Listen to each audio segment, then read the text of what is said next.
नमस्कार, बहुत स्वागत है आप सभी का। मैं हूं आपके साथ मनु तेवतिया। आप देख रहे हैं जी मध्य प्रदेश छत्तीसगढ़ और शुरुआत आज की सबसे महत्वपूर्ण खबर के साथ। मध्य प्रदेश की मोहन सरकार का आज पहला पूर्ण बजट पेश होने जा रहा है। वित्त मंत्री और उप मुख्यमंत्री जगदीश देवड़ा विधानसभा में बजट पेश करने वाले हैं। बजट से हर वर्ग को राहत की उम्मीद है। सरकार भी बजट के जरिए सभी वर्गों को साधने की कोशिश में है। तो मोहन सरकार का आज पहला पूर्ण बजट होने जा रहा है।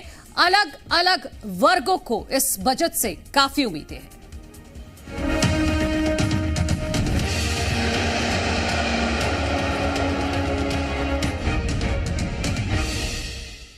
तो मोहन सरकार का पहला पूर्ण बजट आज पेश होने जा रहा है और वित्त मंत्री जगदीश देवड़ा इस वक्त पूजा अर्चना कर रहे हैं। सीधी तस्वीरें आपको दिखाते हैं। जगदीश देवड़ा जो आज विधानसभा में 11 बजे बजट पेश करने वाले हैं और उससे पहले भगवान का आशीर्वाद लेते हुए उप मुख्यमंत्री और वित्त मंत्री जगदीश देवड़ा दिखाई दे रहे हैं। और इससे पहले ये चौथी बार बजट पेश करेंगे वित्त मंत्री जगदीश देवड़ा।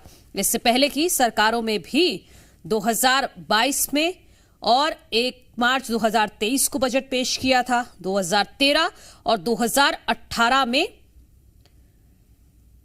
वो वित्त मंत्री रहे थे। माफ कीजिएगा, चौथी बार बजट पेश करने वाले हैं जगदीश देवड़ा और उससे पहले आज पूजा अर्चना करते हुए कैमरे में कैद हुए हैं। जी मध्य प्रदेश छत्तीसगढ़ आपको एक्सक्लूसिव तस्वीरें दिखा रहा है मध्य प्रदेश के वित्त मंत्री जगदीश देवड़ा की, जिनके ऊपर आज बहुत बड़ी जिम्मेदारी है और सब पूरी मध्य प्रदेश की जनता जगदीश देवड़ा को आज उम्मीदों की नजरों से देख रही है।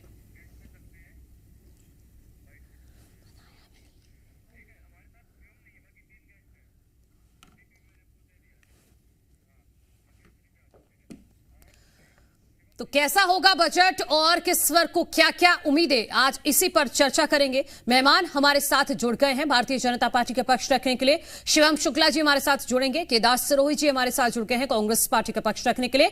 डॉक्टर सत्यप्रकाश शर्मा जी हमारे साथ जुड़ गए हैं, वरिष्ठ पत्रकार। अनुराग तिवारी आर्थिक मामलों के जानकार हैं, अनुराग तिवारी जी भी जुड़ गए हैं।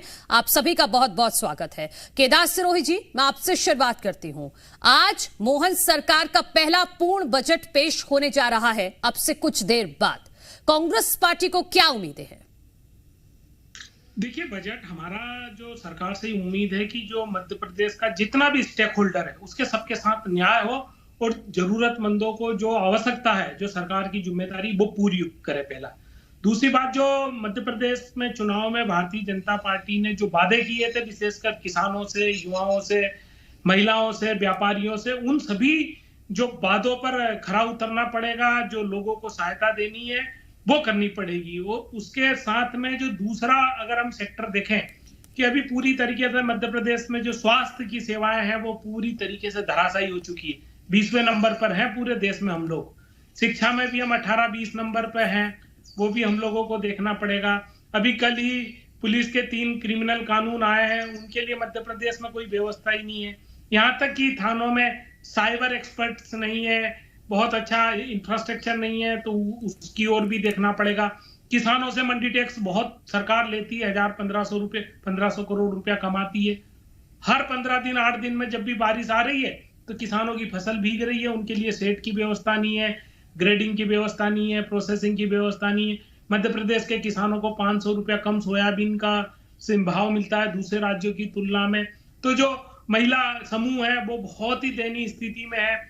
उन्होंने जो ये नॉन बैंकिंग फाइनेंस से जो पैसा ले रखा है 35-40%। मैं लौट रही हूं आपके पास। वित्त मंत्री जगदीश देवड़ा की तरफ से प्रेस कॉन्फ्रेंस की जा रही है, सुन लेते हैं एक बार। प्रस्तुत होगा, लेकिन सबसे पहले मैं आज, जैसा कि सबको पता होगा कि समाचार पत्र में भी आया है, उत्तर प्रदेश में हाथरस में बहुत बड़ी कोई घटना हुई है और इंदौर में भी कुछ घटना हुई है, जिसमें आश्रम में कुछ बच्चों की मृत्यु हुई है। तो उत्तर प्रदेश की घटना भी और मध्य प्रदेश में भी जितनी भी दिव्य आत्मा है उनको मैं सबसे पहले श्रद्धा सुमन अर्पित करता हूं, उनको श्रद्धांजलि अर्पित करता हूं। ईश्वर उनकी आत्मा को शांति प्रदान करे और परिवार के उन सब लोगों को इस दुख की घड़ी में साहस प्रदान करे और प्रभु उनको ईश्वर के चरणों में स्थान दे। उपस्थित बंधुओं, सभी प्रेस के साथियों, आज मध्य प्रदेश सरकार का मुख्य बजट आज यहाँ विधानसभा में प्रस्तुत होगा। मध्य प्रदेश के यशस्वी मुख्यमंत्री डॉक्टर मोहन यादव जी के नेतृत्व में मध्य प्रदेश की सरकार बहुत ही बेहतर और बहुत ही अच्छा काम कर रही है। यशस्वी प्रधानमंत्री नरेंद्र मोदी जी के मार्गदर्शन में पूरा देश उन्नति की ओर अग्रसर है। उनके मार्गदर्शन में हम सब लोग काम कर रहे हैं। आज मध्य प्रदेश सरकार का यह बजट प्रस्तुत होगा। जनता का बजट, जनता के लिए और जनता को ये समर्पित होगा। हमने जैसा कि पूर्व में बजट प्रस्तुत किए थे, उसमें भी हमने जनता के सुझाव आमंत्रित किए थे और प्रबुद्ध जनों से भी हमने संवाद किया था। जो बजट के विषय विशेषज्ञ हैं, उन लोगों का भी हमने एक संवाद का कार्यक्रम प्रशासन एकेडमी भोपाल में रखा था। बहुत ही महत्वपूर्ण लोग उसमें आए थे। सब सुझावों को हमने एकत्रित करके उन पर मंथन किया है। मध्य प्रदेश सरकार का बजट कैसा हो, इस पर पूरी तरह से हमने गंभीरता से विचार किया है और जो सुझाव इस बजट में सम्मिलित करने जैसे थे, उनको हमने निश्चित रूप से उनमें सम्मिलित किया है। यह बजट निश्चित रूप से सर्वस्पर्शी बजट है। सभी वर्गों का विशेष तौर से ध्यान रखा है। जैसा कि यशस्वी प्रधानमंत्री मोदी जी कहते हैं कि इस देश में गरीब, युवा, किसान और महिलाएं, इन पर हम सबसे ज़्यादा फोकस करने का काम सरकार का इस पर है। निश्चित रूप से हमने भी इन सब बातों का ध्यान इस मध्य प्रदेश के बजट को प्रस्तुत करने में, बजट को पेश करने में रखा है।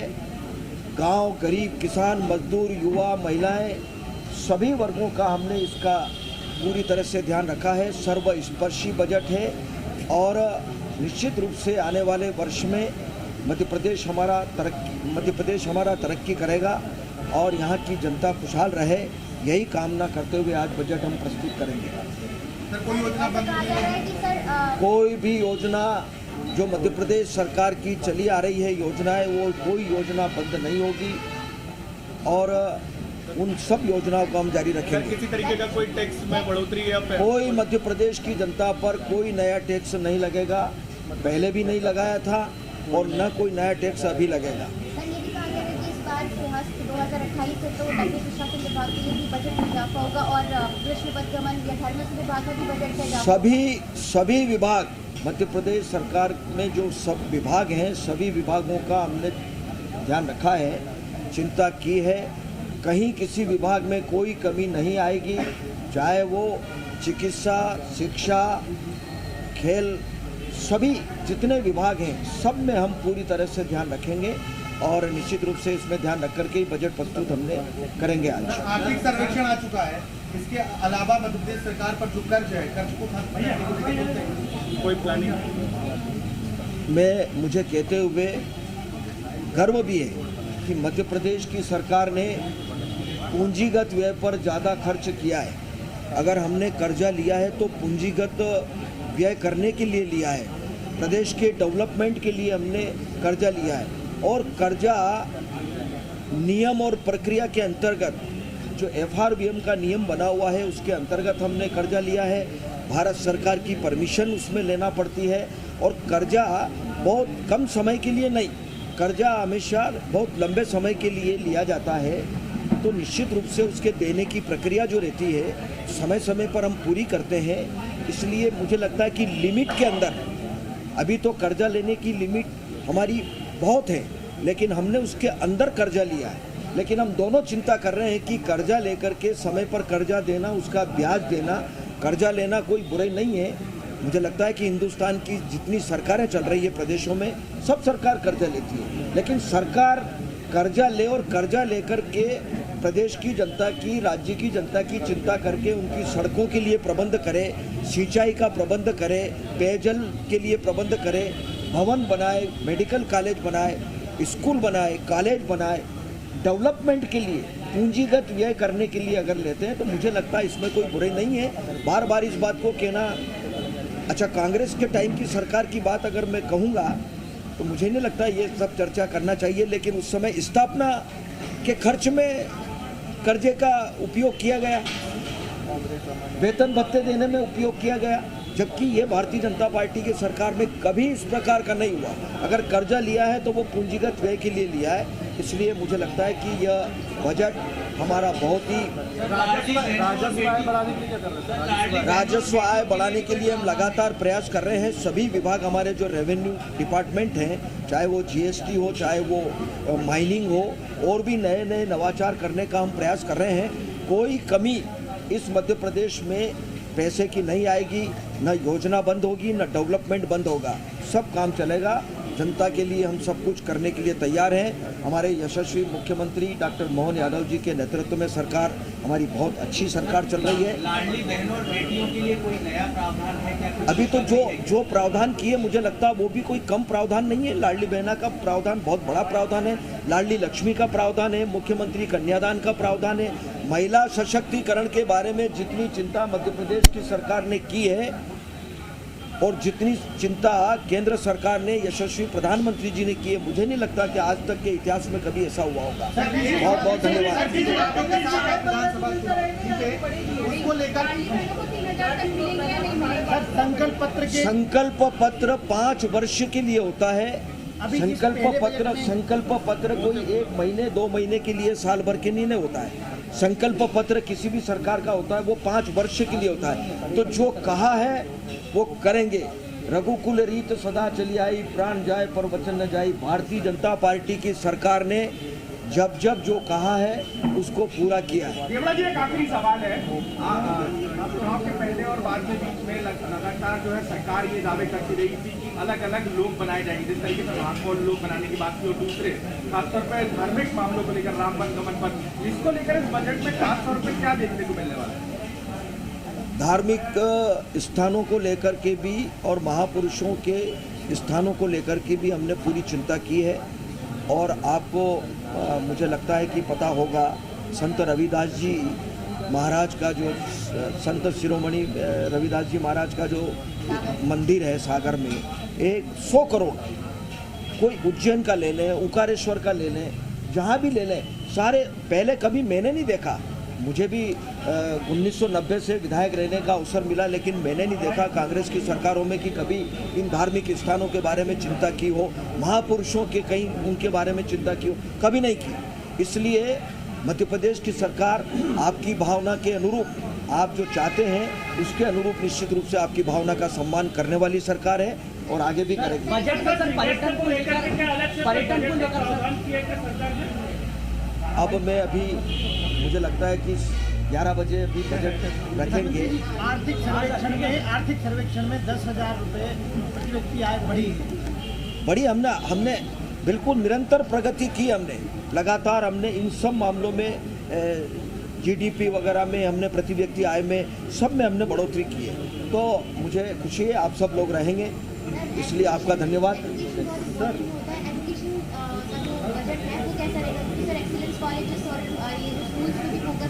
शिक्षा, चिकित्सा, इन पर विशेष हम फोकस करेंगे निश्चित रूप से। जिनमें आवश्यकता है, जो बहुत ज़रूरी है, उन पर हम पूरा ध्यान रख रहे हैं और इन सब का ध्यान रखते हुए बजट पेश करेंगे। सभी का इसीलिए कहा है कि युवा, गरीब, महिलाएं, किसान, इसीलिए प्रधानमंत्री जी ने 4 बताए, 4 महत्वपूर्ण हैं, इन पर पूरा फोकस करेंगे। आप सबका निवास स्थान पर आए, इसलिए मेरी ओर से बहुत धन्यवाद, बहुत बहुत आभार आपका। Thank you. मध्य प्रदेश के वित्त मंत्री जगदीश देवड़ा को आप सुन रहे थे। अब से कुछ देर बाद मध्य प्रदेश की जनता की उम्मीदों का पिटारा लेकर विधानसभा के लिए रवाना होंगे। ये है मध्य प्रदेश की जनता की उम्मीदों का पिटारा, जो 11 बजे खुलेगा। और महत्वपूर्ण बातें वित्त मंत्री की तरफ से कही गई हैं कि कोई नया टैक्स मध्य प्रदेश की जनता पर नहीं लगेगा और साथ ही साथ ये जो बजट होगा ये गरीबों का बजट होगा, किसानों का बजट होगा, युवाओं का बजट होगा, महिलाओं का बजट होगा। इसके साथ ही कोई योजना बंद नहीं होगी, इस बात की जानकारी भी वित्त मंत्री जगदीश देवड़ा की तरफ से की गई है। तो वापस अपनी चर्चा पर लौटते हैं। हमारे साथ भारतीय जनता पार्टी का पक्ष रखने के लिए शिवम शुक्ला जी भी जुड़ गए हैं।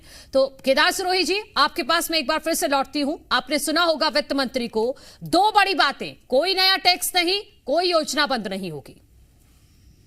बहन, उनकी जो बॉडी लैंग्वेज और तमाम, और इसी बीच वित्त मंत्री जगदीश देवड़ा विधानसभा के लिए रवाना हो रहे हैं। मध्य प्रदेश की जनता की उम्मीदों का पिटारा लेकर जी मध्य प्रदेश छत्तीसगढ़ एक्सक्लूसिव तस्वीरें आपको दिखा रहा है।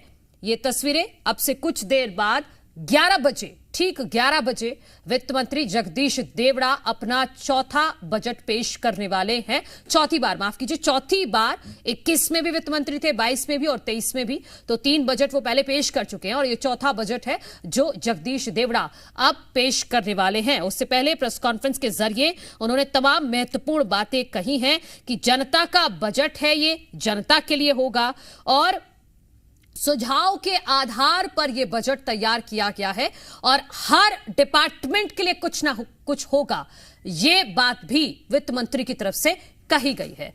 और केदार सिरोही जी, फिर लौट रही हूं आपके पास उसी सवाल के साथ। माफ कीजिएगा, आप पूरी बात कीजिए। आप केदार सिरोही जी, देखिए, इसमें 2-3 बात चीजें हैं जो निकल के आई है। मैं भी कृषि अर्थशास्त्र पढ़ा हुआ हूँ, कृषि अर्थशास्त्र में MSc किया हूँ, तो थोड़ा बहुत फाइनेंस को समझता हूँ। और खेतीबाड़ी के मामले में हम लोग तो ज्यादा ही समझने लगे आजकल, क्योंकि खेती की बातें बड़ी होती है, आय दुगनी करने की बातें होती है, खेती को लाभ का धंधा बनाने की बात होती है, उर्वरकों की कास्ट कम करने की बात होती है, GST टैक्स हटाने की बात होती है।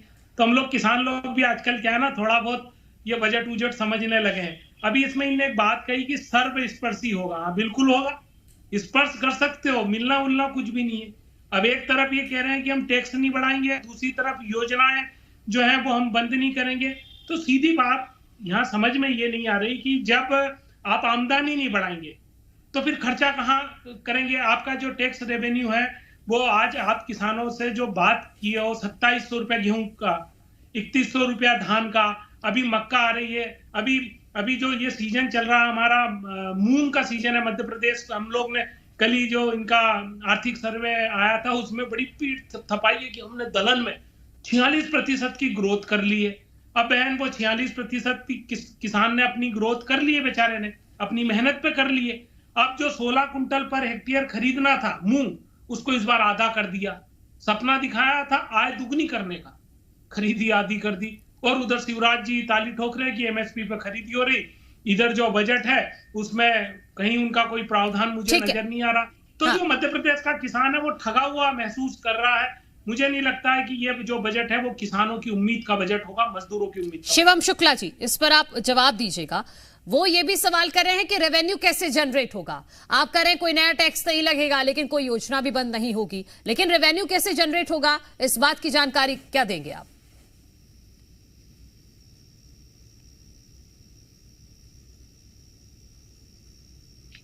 GSDP का कैलकुलेशन देखें तो 1,42,565 रुपए की मध्य प्रदेश की GSDP पिछले वर्ष रही थी, जिसमें से हमने देखा कि 13,63,327 रुपए जो हमारा वो है GSDP का कलेक्शन वो लगभग रहा था और प्रति व्यक्ति आय 1,42,000 के आसपास रही थी। और इसके साथ ही साथ इसमें लगभग पिछले वर्ष की तुलना में 10% की वृद्धि देखी गई थी। तो यह तो अपने आप में स्पष्ट कर रहा है कि मध्य प्रदेश में जो बजट का साइज है, जो GSDP का साइज है, जो पर कैपिटा इनकम यहाँ के लोगों की है वो लगातार बढ़ती हुई चली जा रही है। जो दूसरा सबसे महत्वपूर्ण विषय है, हमने देखा कि हमारा जो टैक्स कलेक्शन रहा था पिछले साल, उसमें लगभग जो वृद्धि हुई थी वो लगभग 10% के आसपास हमारे टैक्स कलेक्शन में भी वृद्धि देखी गई।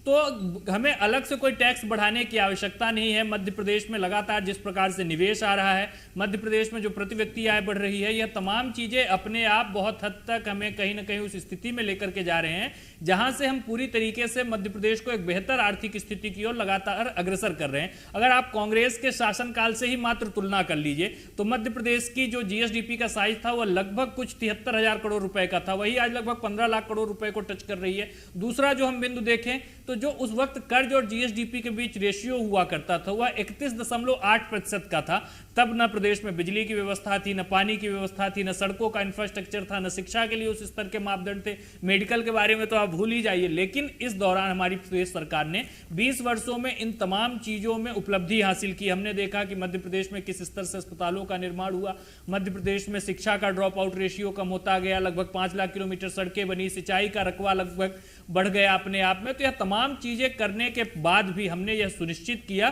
कि मध्य प्रदेश में जो कर्ज और जीएसडीपी का रेशियो है वो घट जाए, और यह लगभग आज 27% के आसपास आकर के रुक गया है। इस दौर हमने अपना रेवेन्यू जो इंफ्रास्ट्रक्चर है उस पर भी इन्वेस्टमेंट किया, और यह तमाम चीजें हमने पूरी तरीके से हासिल करके दिखाया है कि मध्य प्रदेश में बगैर जो धनराशि है उसका रोना रोए, कैसे एक सरकार मजबूती के साथ इंफ्रास्ट्रक्चर डेवलपमेंट भी कर सकती है, गरीब कल्याण भी कर सकती है, गरीब की थाली में राशन की व्यवस्था कर सकती है, उसके स्वास्थ्य की चिंता कर सकती है, और मध्य प्रदेश में वैश्विक स्तर का मेट्रो बना सकती है, वैश्विक स्तर की टनल्स का निर्माण कर सकती है। इस बजट में हम आज जो माननीय वित्त मंत्री जी पेश कर रहे हैं उसमें हम देखेंगे कि विंध्य एक्सप्रेस वे की बात हो, बुंदेलखंड एक्सप्रेस वे की बात हो, एक जो पूरा हम कॉरिडोर बनाना चाह रहे हैं जिसमें तमाम धार्मिक स्थलों को अपने जोड़ना चाहते हैं, यह तमाम चीजें हम पूरी तरीके से हासिल करेंगे। और जो कांग्रेस के साथी ने अभी हमारे संकल्प पत्र की बात की, तो जनता ने हमें 5 वर्षों के लिए एक अप्रतिम जनादेश दिया है।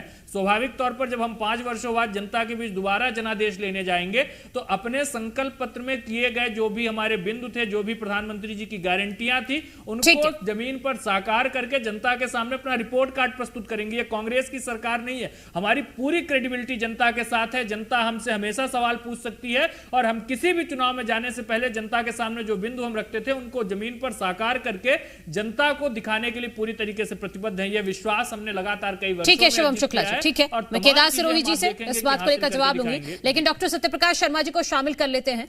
डॉक्टर सत्यप्रकाश शर्मा जी, आपने वित्त मंत्री जगदीश देवड़ा को सुना होगा, उन्होंने साफ तौर पर 2 बड़ी बातें तो कह दी हैं कि ना कोई नया टैक्स ना कोई योजना बंद होगी, और साथ ही साथ सभी वर्गों को साधने की कोशिश होगी। आप किस तरह से विश्लेषण करेंगे वित्त मंत्री का बजट पेश करने से पहले जो भी बातें कही गई हैं उनकी तरफ से? देखिए मनु जी, इसमें सबसे महत्वपूर्ण चीज जो है नो न्यू टैक्स, और ये चीज कहीं ना कहीं उन्होंने प्रीवियस बजट में भी, आपको याद होगा, मेंटेन रखा था। देखिए किसी स्टेट की जो इकोनॉमिक स्थिति है उसके बारे में 2 चीज से पता लगाया जा सकता है, एक तो जीएसडीपी या फिर पर कैपिटा इनकम। हाल ही में जो सर्वे जारी हुआ है कल, उसमें आपने देखा कि मध्य प्रदेश का per capita income near about 4 times बढ़ गया है। तो ये सब चीजें ये कहती हैं कि मध्य प्रदेश की जो स्थिति है आर्थिक, वो सुदृढ़ है। अब बात आती है कि देखिए इसमें कि उन्होंने कोई टैक्स नहीं लगाया है, और एक चीज उन्होंने और कही आपने, कोई कैपिटल एक्सपेंडिचर के लिए हम लोन भी लेते हैं, नहीं कर्ज भी लेते हैं। देखिए कैपिटल एक्सपेंडिचर के लिए अपनी लिमिट के अंदर अगर कोई सरकार या कोई कंपनी लोन लेती है, कर्ज लेती है, तो वो कोई गलत नहीं है, क्योंकि वो पैसा कहां जा रहा है, वो आखिर स्टेट का एसेट्स में ही तो खर्च हो रहा है या वेलफेयर में हो रहा है। तो एक चीज उन्होंने बहुत महत्वपूर्ण कही है, आपने ध्यान दिया होगा, कि इस एजुकेशन और चिकित्सा, इन 2 पर फोकस रहते हुए युवा, किसान, रोजगार, इन पर भी सरकार का ध्यान रहेगा। लेकिन जो बीजेपी का मेन एजेंडा है, यानी कि रिलीजियस जो मैटर्स हैं, यानी कि जो प्लेसेस हैं या कॉरिडोर्स बनाए जा रहे हैं, उन पर भी इस सरकार के बजट में फोकस दिखेगा। तो कहने का तात्पर्य यह है कि मध्य प्रदेश में, जैसा कि पिछले बजट में देवड़ा जी ने कहा था, आपको याद होगा, कि राम राज्य की तरफ, राम राज्य का बजट है, तो प्रयास ये है उनका कि कहीं ना कहीं पूरे स्टेट को दैहिक सुख दिया जाए, इस तरफ इस बजट का फोकस दिखता है। लेकिन कुछ चीज चैलेंजिंग भी होती है जी, कि भले ही पर कैपिटा इनकम स्टेट का बढ़ गया, लेकिन जो पूंजीवादी लोग हैं या जो नीचे का किसान है, क्या उसकी इनकम डबल, ट्रिपल या क्वार्टरल हुई है क्या, क्वार्टरपल हुई है क्या? ये एक सवाल जरूर बनता है। ये जो आंकड़े होते हैं, ये जो आंकड़े हमेशा कहीं ना कहीं पूरे बल के होते हैं, टोटल पॉपुलेशन के होते हैं, तो उस हिसाब से मध्य प्रदेश आगे बढ़ा है। अन्य राज्यों की तुलना में कर्ज पर भी बात की जाए तो मध्य प्रदेश का कर्ज उतना नहीं है, पॉपुलेशन के हिसाब से भी देखा जाए तो मध्य प्रदेश का कर्ज अन्य राज्यों की तुलना में कम है। लेकिन मेरा जो मानना है एज ए जर्नलिस्ट, कि कर्ज लेना सरकार का कोई गलत नहीं है। अब आपने एक सवाल और कहा था बीजेपी के कैंडिडेट से, स्पोक्स पर्सन से, कि क्या जब नया टैक्स नहीं है, इतनी योजनाएं हैं जो बराबर चालू रहेंगी, नई चीजें आएंगी, तो पैसा कहां से आएगा? ये जरूर है। देखिए, रेवेन्यू एक ऐसी चीज है, इसमें बहुत स्कोप होता है। अगर प्रॉपर इन्फोर्समेंट हो या फिर उन चीजों में नई पॉलिसीज लाई जाएं, तो जो टैक्स कलेक्शन है वो कहीं ना कहीं जो ऑलरेडी जो टैक्स हैं उन पर फोकस करके उस रेवेन्यू को जनरेट। ठीक है, मुझे लगता है अनुराग तिवारी जी से, जो आर्थिक मामलों के जानकार हैं, मैं चाहूंगी कि आप इस पर भी अपना विश्लेषण दीजिएगा। अनुराग तिवारी जी, नया टैक्स नहीं लगेगा, योजनाएं चलती रहेंगी, फिर रेवेन्यू कैसे जनरेट होगा? और आर्थिक सर्वेक्षण के आधार पर क्या आप कह सकते हैं कि अब आने वाले वक्त में मध्य प्रदेश की जनता के जीवन के स्तर में सुधार होगा इस बजट के बाद? जी देखिए, सबसे पहले तो मैं एक और चीज जोड़ना चाहूंगा। सब लोगों ने कहा कि किसी भी राज्य का अगर आर्थिक हालात जानने हैं तो सबसे पहले हमें जानना होगा पर कैपिटा इनकम और क्या कलेक्शन है, जीएसटी का क्या कलेक्शन है। लेकिन मुझे लग रहा है कि एक और महत्वपूर्ण चीज है जिसको जोड़ना जरूरी है कि आपके राज्य में साल दर साल कितने अधिक टैक्स पेयर जुड़ रहे हैं, कितने अधिक बिजनेस रजिस्टर हो रहे हैं। और मुझे लग रहा है कि मध्य प्रदेश इसमें भी काफी अच्छी ग्रोथ दिखा रहा है। अगर डेटा की बात करें तो मैं बताना चाहूंगा कि जिस तरीके से हम लोग अगर 2018 की बात करें तो 4 लाख बिजनेस थे जो टैक्स पे करते थे सरकार को, और आज के साल में जहां हम लोग बैठे हैं 2024 में, आज करीब 5.5 लाख ऐसे बिजनेसेस हैं पूरे के पूरे मध्य प्रदेश में जो टैक्स पे करते हैं सरकार को। अनुराग तिवारी जी, बस 17 सेकंड का 20 सेकंड का ब्रेक लेना है। माफी के साथ आपको रोक रही हूं, फिर लौटेंगे, चर्चा को यहीं से आगे बढ़ाएंगी, क्योंकि जनता के लिए आज बजट पेश होना है तो बहुत जरूरी हो जाता है हर पहलू पर बात करना। एक छोटा सा ब्रेक ले रहे हैं।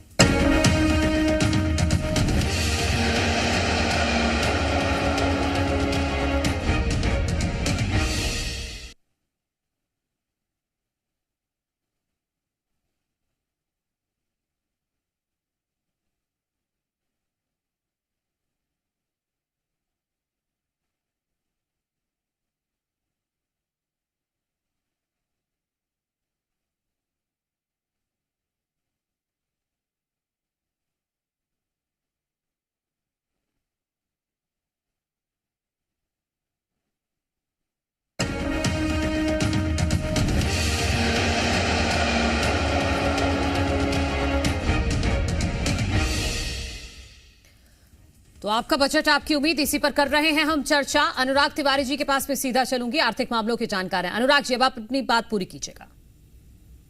जी, तो जिस तरीके से मैंने बताया कि प्रदेश में जो टैक्स पेयर है, बिजनेस टैक्स पेयर्स हैं, उनकी संख्या काफी तेजी से बढ़ रही है और आज के समय में करीब 5.5 लाख के आसपास टैक्स पेयर हैं जो निरंतर सरकार को सहयोग करते हैं, सरकार को कंट्रीब्यूट करते हैं।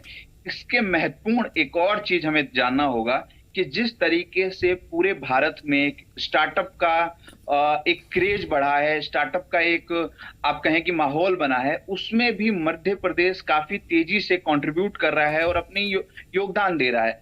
अगर बहुत छोटे अगर मैं पॉइंट्स में आपको बताऊं कि मध्य प्रदेश में हर रोज करीब 100 से ज्यादा स्टार्टअप रजिस्टर हो रहे हैं और मध्य प्रदेश की जो स्टार्टअप रैंकिंग है वो तेजी से बढ़ रही है। स्टार्टअप केवल ये नहीं होता है कि 2 युवा आए और उन्होंने कोई बिजनेस शुरू किया है। देखिए, सबसे महत्वपूर्ण हो जाता है कि वो स्टार्टअप जो भी एक शुरू होता है प्रदेश में, वो करीब 10 से 12 लोगों को रोजगार के अवसर प्रदान करता है और ये एक बहुत महत्वपूर्ण हो जाता है, बड़ा फायदा इससे मिलता है। और आज के समय में करीब 5,000 से अधिक स्टार्टअप मध्य प्रदेश में रजिस्टर्ड हैं जो प्रॉपरली काम कर रहे हैं और बहुत अच्छे तरीके से काम कर रहे हैं। अब कोई भी बिजनेस अगर प्रदेश में आता है तो उसको क्या चाहिए? उसको चाहिए कि इंफ्रास्ट्रक्चर बहुत मजबूत हो। अगर आप रजिस्टर करना चाहते हैं अपने बिजनेस को चलाना चाहते हैं तो जो प्रोसेस है वो आसान हो। और इस बजट में जो मेरी जानकारी है उसके हिसाब से करीब 30,000 करोड़ से ज्यादा का जो इन्वेस्टमेंट होने वाला है सरकार की तरफ से, वो इंफ्रास्ट्रक्चर पे होने वाला है, जिसमें सड़कें बनेंगी, जिसमें जो इलेक्ट्रिसिटी है, जिसमें इंक्यूबेशन हब्स हैं, जिसमें बिजनेस को सहूलियत देने के लिए काफी चीजें बनाई जा रही हैं। तो ये सारा एक माहौल, एक एटमॉस्फेयर क्रिएट किया जा रहा है जिससे ना सिर्फ आम जनता का लाभ हो, जो बिजनेस आने वाले हैं, जो बिजनेस मैन आने वाले हैं, जो इन्वेस्टमेंट करने वाले हैं, उनको भी लाभ मिले। जब ये हम लोग चर्चा कर रहे थे उस समय एक अच्छी खबर आई है, ना सिर्फ वो प्रदेश के लिए बल्कि पूरे देश के लिए, कि आज भारत का जो शेयर मार्केट है, जो सेंसेक्स है, वो पहली बार 80,000 को क्रॉस किया गया है, 80,000 का आंकड़ा छुआ है। ये देखिए कितना महत्वपूर्ण हो जाता है कि पहले जब पूरा अर्थव्यवस्था, चाहे वो प्रदेश की हो चाहे राष्ट्र की हो, वो विदेशी निवेशकों पर निर्भर हुआ करती थी, लेकिन वो चीजें काफी पीछे छूट चुकी हैं। अब भारत हो या मध्य प्रदेश हो, वो अपने जो प्रदेश में लोग रह रहे हैं उनकी अर्थव्यवस्था पर निर्भर करता है। और मुझे लग रहा है कि ये बहुत अच्छी बात है, सुखद संकेत है। और इसका एक उदाहरण मैं आपको बताता हूं। उदाहरण है कि मध्य प्रदेश में देखिए कि जो टैक्स पेयर्स की संख्या है वो काफी तेजी से बढ़ रही है, और पर कैपिटल इनकम भी जो है वो भी बढ़ रहा है। एक आंकड़ा मैं आपको बताता हूं कि 2011-12 में जो पर कैपिटल इनकम थी वो 38,000 के आसपास हुआ करती थी, और आज जब हम लोग यहाँ पे बैठे हुए हैं 2024 में बात कर रहे हैं तो 1,42,000 पर कैपिटल इनकम है। आप देखिए कि कितना ग्रोथ हुआ है, उसमें करीब मतलब बहुत तेजी से ग्रो हुआ है, 10% से भी अधिक का ग्रोथ है। तो ये बहुत एक सुखद संकेत है। जीएसटी कलेक्शन की बात करें तो जीएसटी कलेक्शन भी इस साल करीब 13 लाख करोड़ के आसपास हुआ है। मेरा जो चिंता का विषय है इस पूरे बजट को लेकर वो दो विषयों पर है। वो चिंता का विषय क्या है कि जो सरकार का जो बचत है, सेविंग जिसको हम लोग कहते हैं, वो काफी तेजी से कम हो रहा है। और मुझे लग रहा है कि इसके ऊपर सरकार को चिंतित होना चाहिए, क्योंकि 2021-22 में सरकार का जो बचत था, जो सेविंग थी, वो 8800 करोड़ रुपए की थी, 8,800 करोड़ रुपए की थी।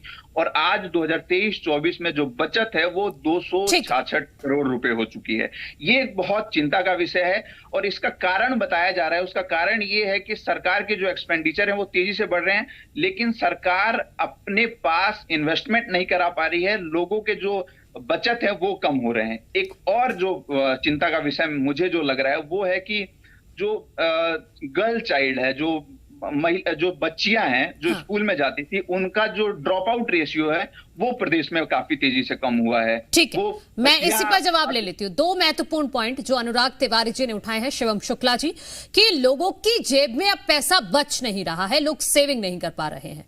और गर्ल चाइल्ड को लेकर, जो बच्चों के लेकर उन्होंने चिंता जताई है कि उनका ड्रॉप आउट रेट भी बहुत तेजी से बढ़ रहा है। पहला जो विषय है उस पे जो सबसे महत्वपूर्ण चीज़ है, सरकार ने आज सोशल सिक्योरिटीज़ बहुत सारी देश की, प्रदेश की आम जनता को ऑफर की हैं। हमारी केंद्र से लेकर के प्रदेश तक जो डबल इंजन की सरकारें हैं, उसके माध्यम से जो लोग बेसिक कुछ चीज़ों के लिए अपनी धनराशि का संचय करते थे, चाहे वह स्वास्थ्य से जुड़ी सुविधाएं हो, शिक्षा की व्यवस्था हो, एक अपने राशन की व्यवस्था हो, या जो गरीब परिवारों में एक संचय के लिए आवश्यकता रहती थी, इन तमाम चीज़ों को हमने पूरी तरीके से उनके निराकरित किया है। और उसके कारण आज प्रदेश की जनता और एक गरीब आदमी के भीतर यह विश्वास है कि उनकी बेसिक कम्युनिटीज की चिंता सरकार के द्वारा की जा रही है, तो अपनी मन मर्जी से जो उनके पास धनराशि है उसका जहां भी वह चाह रहे हैं उसको एक्सपेंड कर रहे हैं, और उसके आधार पर प्रदेश का रेवेन्यू अपने आप में ऊपर जा रहा है। और इसके साथ ही साथ लोग आज तरह तरह की नई स्कीम्स और बाकी चीजों में भी इन्वेस्टमेंट कर रहे हैं, तो अभी एक सेविंग का नया फॉर्म हम बोल सकते हैं, उस दिशा में प्रदेश आगे बढ़ रहा है। शिवम जी, वो कह रहे हैं कि पैसा ही नहीं, चीज प्रकाश में आए, लोगों की जेब में पैसा बचेगा तभी तो वो आगे इन्वेस्ट करेंगे।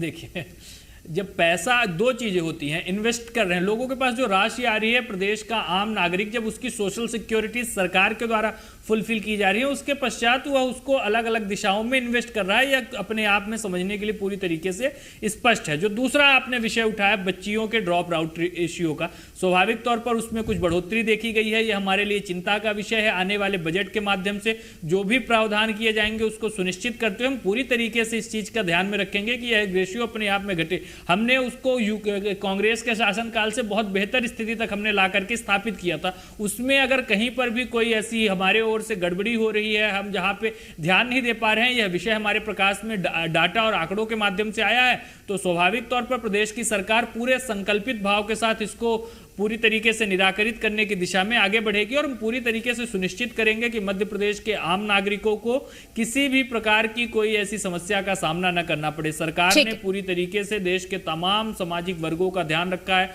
उनकी अस्मिता को लगातार अपने बजट में पूरी तरीके से प्रतिबिंबित किया है और यही कारण है कि आज एक जो देश का और प्रदेश का आम मतदाता है उसका विश्वास भारतीय जनता पार्टी और हमारी शासन व्यवस्था के ऊपर अडिग बना हुआ है।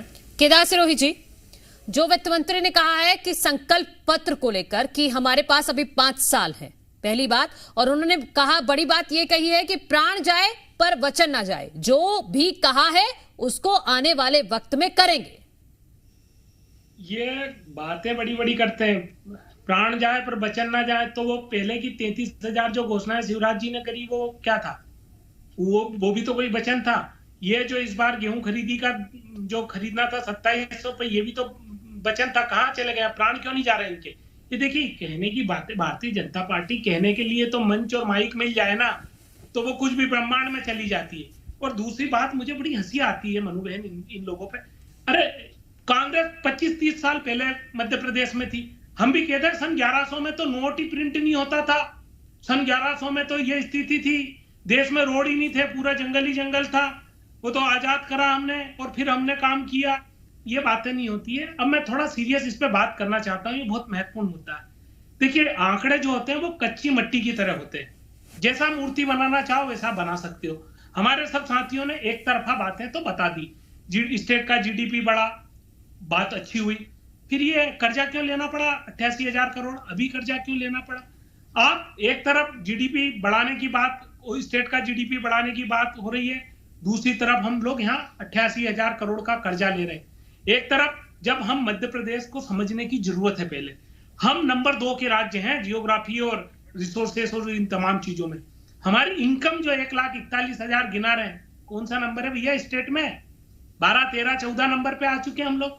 स्टेट का जीडीपी भी 12 के बाद में है, 12-13 कहेंगे आप जैसे खोखले वालों वाली झूठे दावों वाली है सरकार नहीं है। इस सरकार को जनता का मैंडेट है 5 वर्षों के लिए और 5 वर्षों में तमाम चीजें हासिल होंगी। आपकी 15 महीने की सरकार थी और अधिकतर वक्त आपका सिर्फ एक विषय रहता था कि आपके पास पैसे नहीं है, धनराशि का अभाव है। तो आपकी जो मानसिकता थी, आपका जो प्रदेश की जनता का विरोध का चरित्र था, उसको तो मध्य प्रदेश की जनता जानती है। उसके बारे में प्रदेश की जनता का विश्वास कि सरकार में आने पर आप लोग धनराशि नहीं होने का रोना रोते रहते हैं। आपने कभी भी अपना एक इंटेंट नहीं दिखाया जिसके माध्यम से आप लोग प्रदेश के आम नागरिकों का कल्याण करने के लिए उस दिशा में आप निर्णय ले। प्रदेश की हमारी भाजपा सरकार के द्वारा संचालित तमाम जनहितैषी योजनाओं को बंद करने का पाप किसी ने किया था धनराशि का अभाव होने की बात करके, तो आपकी कमलनाथ की सरकार थी। प्रदेश की जनता आपके तमाम मनोस्थिति, ठीक है, मैं इस पर भी जवाब ले लूंगी। प्रदेश की जनता ने आप योजनाओं को बंद करने का आरोप लगा रहे हैं, मैं इस पर भी जवाब ले लूंगी। शिवम जी, केदार सिरोही जी,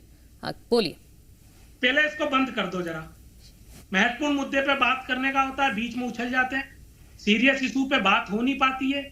ये आंकड़ों का ये पूरा सिस्टमेटिक है, टेक्निकल है, इसमें बीच में अपना कूदना है ना शिवम।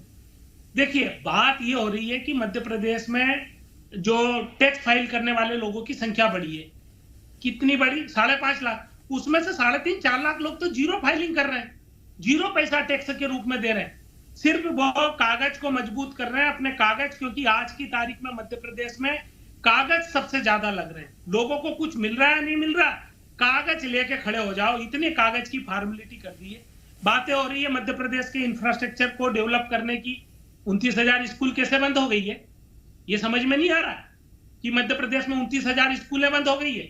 मध्य प्रदेश में जो मंडियां हैं, जो रेवेन्यू देती है, उसमें से 100 करीब मंडियां जो है वो नॉन फंक्शनल है। आप अस्पतालों की स्थिति जानते हो ना, डॉक्टर नहीं है, दवा नहीं है। आज मध्य प्रदेश के सबसे पहले पेज पर खबर छपी है इंदौर की, कि इंदौर में कैंसर के जो पेशेंट हैं उन लोगों के लिए दवाएं नहीं मिल रही है। कौन सी बात कर रहे हैं हम लोग? किस डेवलपमेंट की बात कर रहे हैं? आंकड़े दिखाने से कुछ नहीं होगा, आंकड़ों का जनता को फायदा मिलना चाहिए, वो तो कहीं हो नहीं रहा। एग्रीकल्चर की देखिए बातें जब करते ना, प्राइमरी सेक्टर का 45% शेयर है मध्य प्रदेश में। ये भाई लोग जो कह रहे हैं ना बिजनेस बड़ा है, ये बड़ा है, रेवेन्यू बड़ा है, बहुत अच्छा ग्रोथ हुआ, भाई साहब डेवलप कंट्री में 10% के नीचे है ये 45% एग्रीकल्चर का भी शेयर, मतलब आपकी दूसरी चीजें सब फेलियर हो गई है। आपके लोग जो टैक्स जीरो दे रहे हैं, इसका मतलब है कि आपका जो ग्रोथ है वो प्रॉपर नहीं जा रहा है। शिवम शुक्ला जी, बाकी व्यवस्था की बात कर रहे हैं। एक मिनट मनोबे, हाँ बोलिए पूरी बात कर लीजिए। बालाघाट और उधर के लोग नागपुर इलाज करने जा रहे हैं, इधर ग्वालियर चंबल के दिल्ली जा रहे हैं, इधर हरदा खंडवा के लोग मुंबई जा रहे हैं, इधर धार और इधर वाले अहमदाबाद इलाज कराने जा रहे हैं। कौन सी व्यवस्था की बात कर रहे हो आप? जमीन पे है या नहीं है? आ रही हो शिवम जी, आप ही को जवाब देना। वो कह रहे हैं कि वो दरअसल ये कहना चाह रहे हैं कि किसी भी वर्ग में अभी तक कुछ नहीं हुआ तो आगे क्या उद्धार होगा। उनका कहने का मतलब यही था। शिवम शुक्ला जी,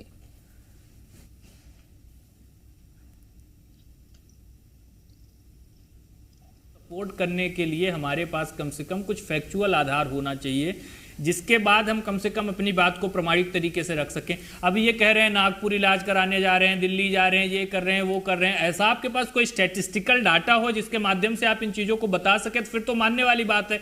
देश का आम नागरिक अगर उसको इस सरकार पर, उसकी नीतियों के ऊपर विश्वास नहीं होता तो बार बार, अरे केदार जी चुप रहो यार, तुमको मैंने कितना शांतिपूर्वक सुना। शांत रहो केदार सिरोही, मैंने आपको कितना शांतिपूर्वक सुना। केदार सिरोही शांति, मौन धारण करो भाई, आपको मैंने शांतिपूर्वक सुना। सुनने का साहस नहीं है तुम्हारे भीतर, तुम्हारे नेतृत्व की अक्षमता।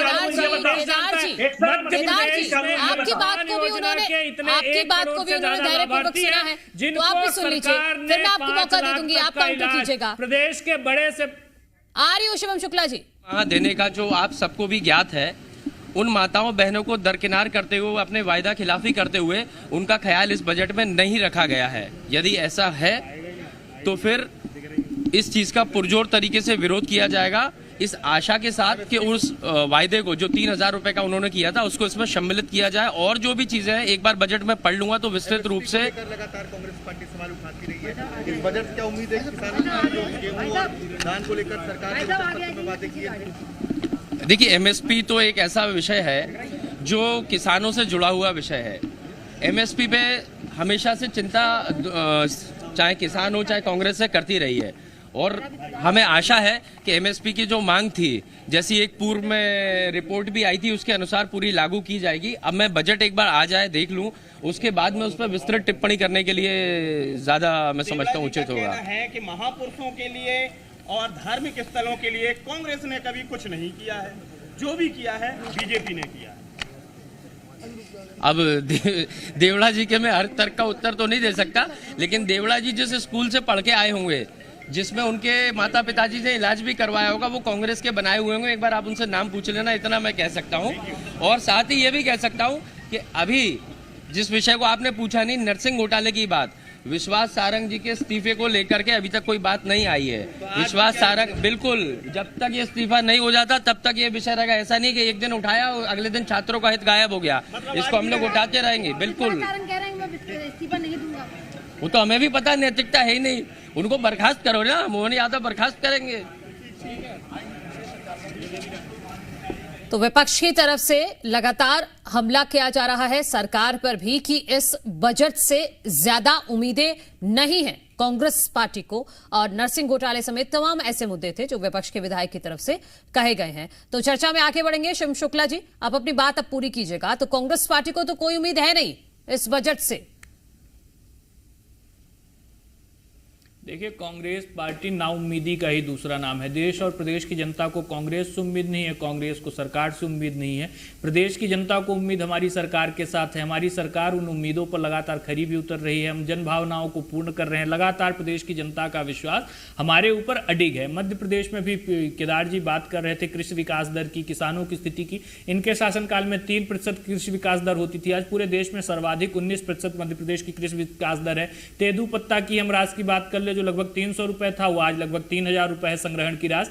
तो यह तमाम चीजें मध्य प्रदेश की सरकार ने हर दिशा में, किसी एक डायरेक्शन का विकास नहीं, चहुमुखी विकास की जो एक बात होती है उसको मध्य प्रदेश की सरकार ने हासिल किया है। और हमने लगातार संकल्पित होकर के तमाम सामाजिक वर्गों को उनके कल्याण की दिशा में कदम उठाने का काम किया। और यही कारण है कि जनता का विश्वास किसके साथ जुड़ा, जनता चुनाव दर चुनाव अपने आप को स्पष्ट करे। जो नरसिंह का विषय आया, अभी कल विधानसभा में उस पर बहुत विस्तार से चर्चा हुई। पहली बार हमने देखा कि ध्यान आकर आरक्षण पर 3 घंटे से ज्यादा लंबी बहस चली हुआ। अपने आप में पूरा एक स्थगन जैसी विधानसभा में विधानसभा अध्यक्ष जी ने चर्चा कराई।